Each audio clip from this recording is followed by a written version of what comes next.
All right, what's up? So I'm going to show you a couple of movements, but more importantly, the main principles behind increasing range of motion in a forward fold position so that you can loosen up the muscles that run along the spine, like the paraspinals, the quadratus lumborum, which are the muscles that run from your top hip to the bottom of your ribs, so that you can easily do things like tie your shoes. You might need a couple of things. For example, you might need a blanket, you might need bricks, you might need a belt, but you also might not. So I'm going to show you ways that you can use them, and you have to decide whether or not you got to use the props. But I'll basically tell you what they're for as I go along. So the first thing that I want to do is just do a straight up forward fold, sitting down, legs straight. You know, the most standard thing, the thing that they've been challenging us since 5th grade, right? Like the sit and reach. That's what it was called, right? You would sit down on your ass. They would have like a measuring tape along the ground, and then you would reach forward and see how far you could make it. So take a look.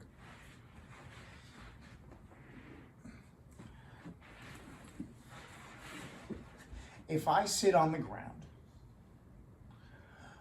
my spine looks as though it is when I'm standing, right? It's got its natural curves to it, but it's relatively vertical. And that's because I've been doing this stuff for a while. If you're new to doing something like a sit and reach, and you sit down and you are in this position where you can't really stack your head, your spine over your hips, and you're a bit rounded at the back, that's when the blankets come in handy. And you must do this. It's part of yoga.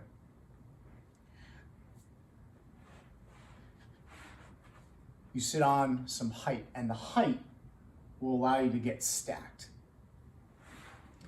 You can fold the blanket once, you can fold it twice. That's the cool part about blankets, is that you can easily adjust the height as time goes on. All right, there's 3 different levels just right there. I'll just use this level for today.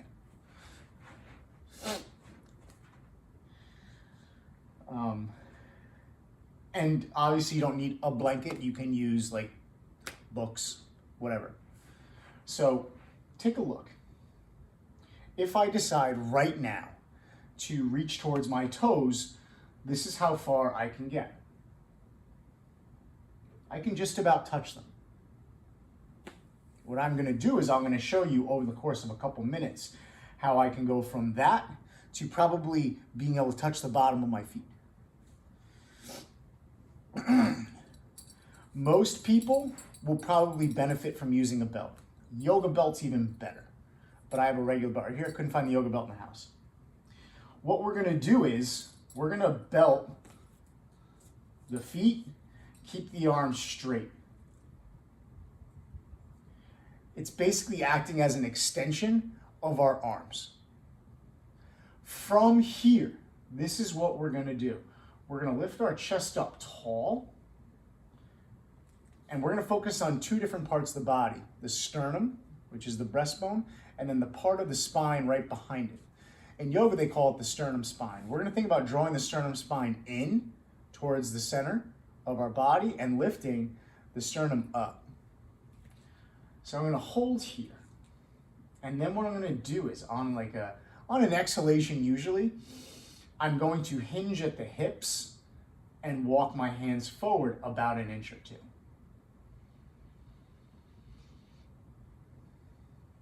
The first couple of rounds of us moving forward is going to come from the pelvis. We're going to avoid rounding the spine until the end.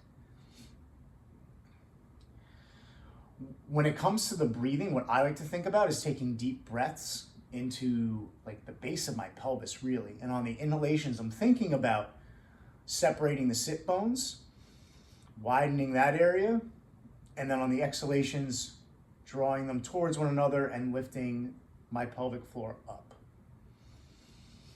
as if I'm holding in my pee. And that's just like deep breaths, which is what is beneficial. So again, take an inhalation, exhale, hinge forward at the hips, walk the hands a little bit forward. Take nice, long, deep breaths.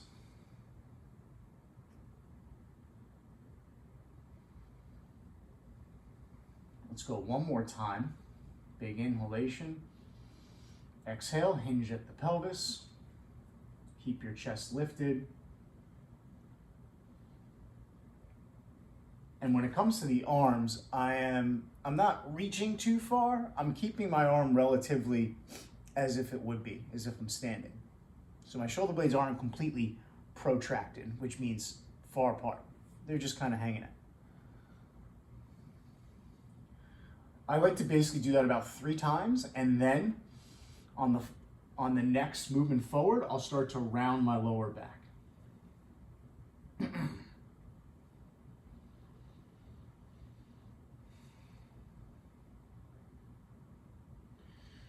Then I'm going to start to round my mid back.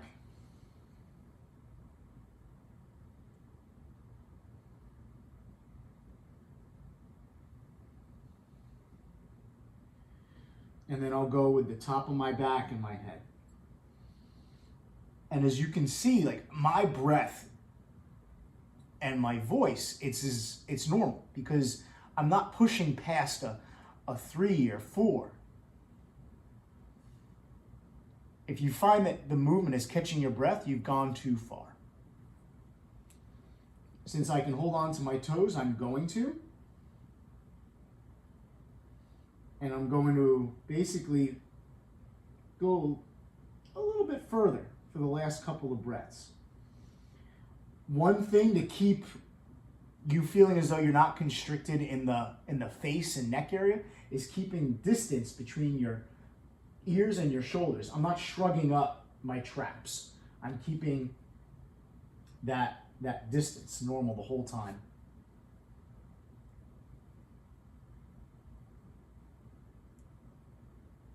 And then I'm going to lift up.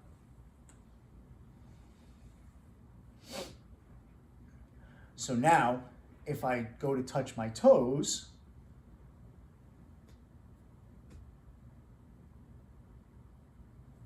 I can wrap around. And that's something that you can do every day. It's extremely relaxing. You can do it like before bed, you can do it in the morning, but as you can see, there's some sort of strategy behind it. And there's a lot of yoga poses where this position is relatively the foundation, and then there's just different situations with the legs. For example, this is one movement. I'll show you from another point of view. There's this guy, which is nice because now there's a rotational aspect to it. And I'm going to tap more into my QL on the right side. If I hinge forward, that's a great one to do. You do it on both sides. Same principles. There's this one where the legs out to the side. And it's more of a side bend where you ultimately get into this position and it opens up all the paraspinals on the other side. That's a great one as well. Let's do that one because that one's cool and it's slightly different.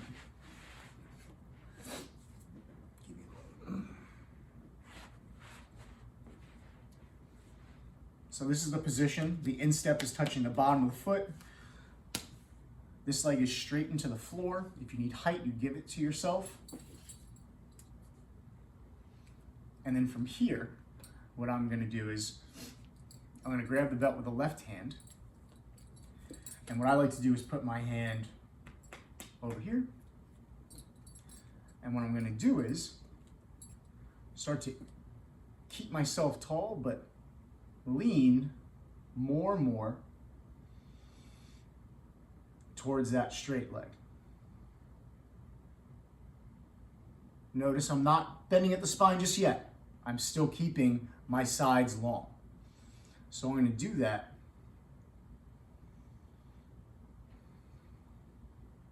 just for a couple of breaths.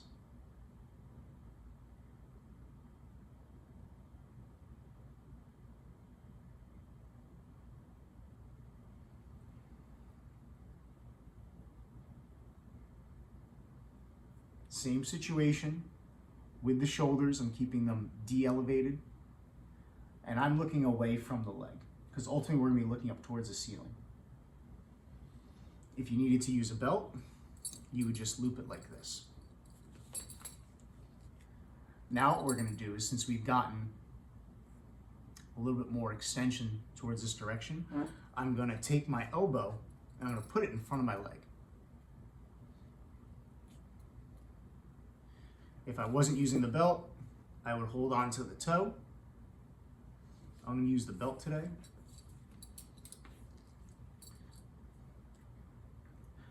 Now I'm going to start to curl my spine. I'm going to reach up. And I'm going to look up into my bicep, keeping both sides of my neck long.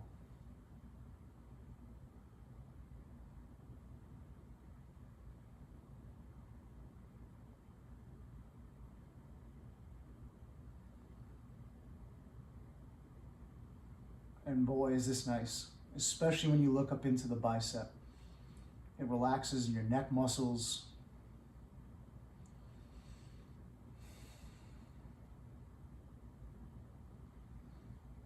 I usually inhale to lift out of it. And then I would do the other side.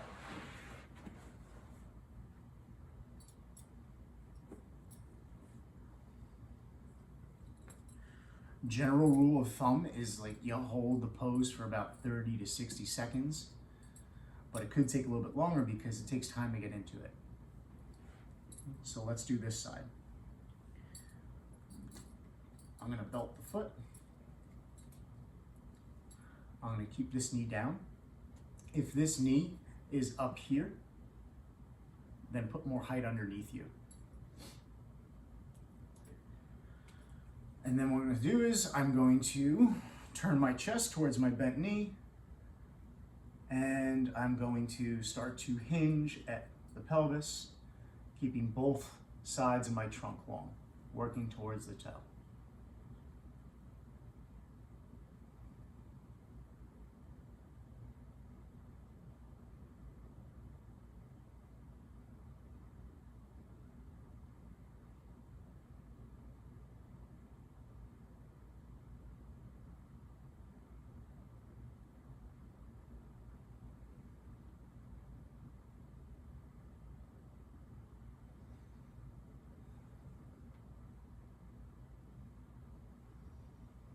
Making just inches worth of progress as time elapses.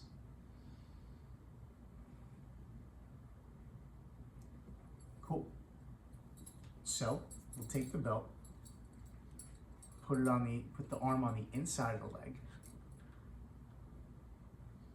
Now start to curl the spine. Reach your head even closer to that foot. And then we're going to reach the arm up and over, looking up into the bicep.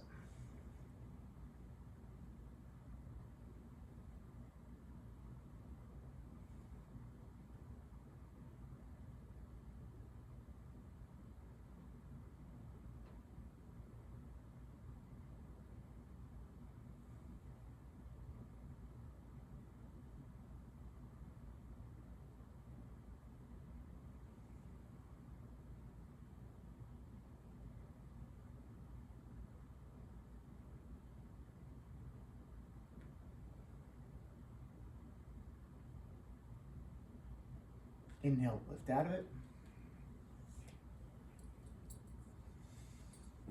Good.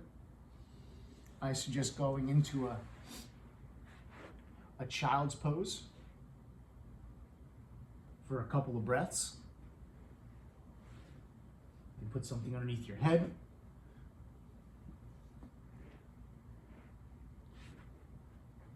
This is a relaxing pose, and I find that sometimes after putting the body through some of those motions that can be not necessarily stressful, but they're just their work, it's good to let the spine relax.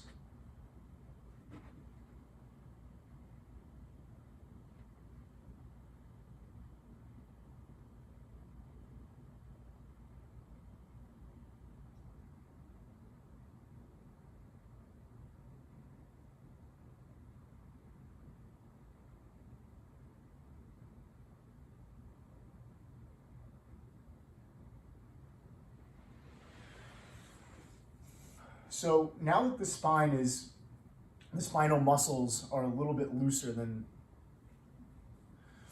they were before we started, I want to get into now like more of a strengthening movement. It's a Pilates movement and it's called a roll up. And the reason why I did that other stuff first is because your roll up could be limited sometimes based off of how tight your paraspinals are, which are the muscles that run up and down your back. Now, the blanket could be useful here. All this is a sit-up in a controlled motion. Now, for me, sometimes my legs pop up. Maybe it's because I'm top heavy. Maybe it's because my back is a little bit tighter. So for me, it helps to keep something weighing down my legs. And then if even that pops up, then what you can do is you can either A, weigh your body down more, or you can hold on to, let's say, like a brick. Now, what we want to focus on is keeping the navel on the exhalations drawn towards the back of the body,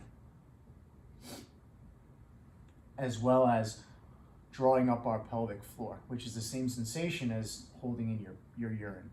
On the inhalations, we want to breathe deep into our pelvis. We want to separate the sit bones. On the exhalations, we want to pull in and up.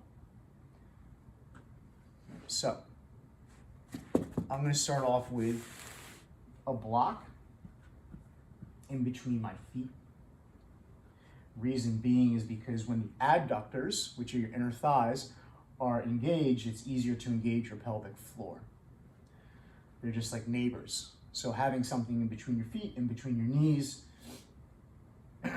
not only helps weigh your legs down, but also is going to help you engage that musculature in your pelvis, which will help you feel as though you're using the right muscles and your back doesn't hurt when you go to sit up. So, what I'm gonna think about doing is pulling my head towards the ceiling as I basically go one vertebrae at a time.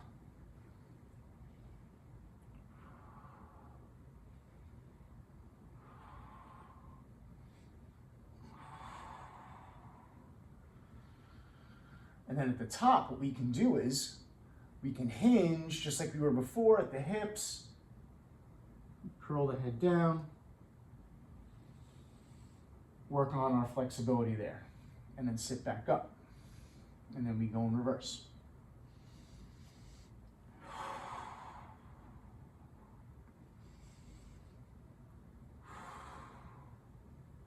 We'll do a couple reps, just like as if we were weight training.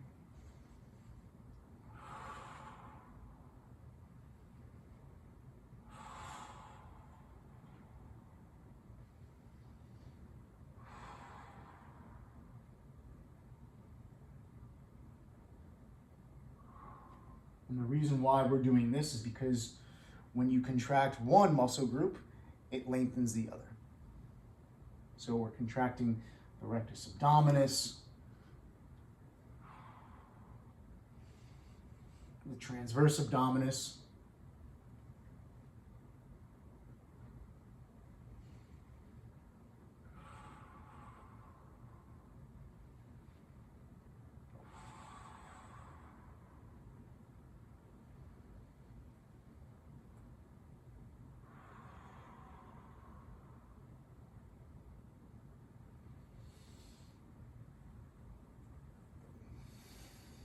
I also like to think about separating my toes.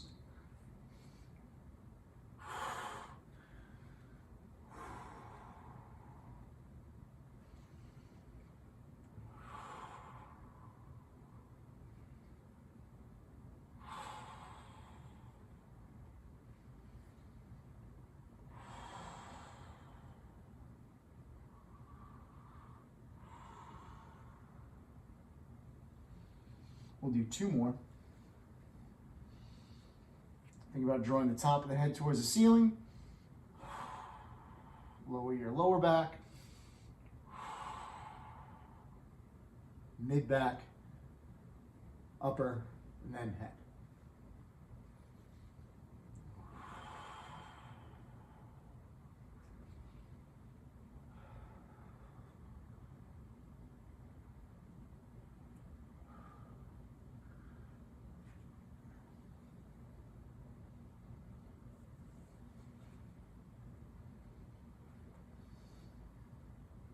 We'll go 1 more.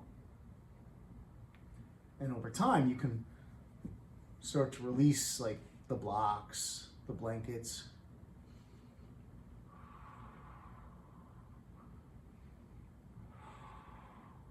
You could even, if you wanted to, grab onto your own legs to help yourself up. There's definitely more than one way to skin the cat when it comes to a roll up.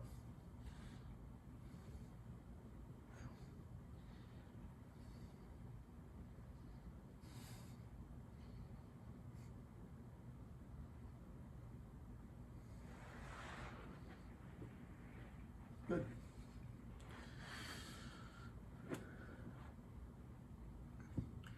So I think that that's good for today.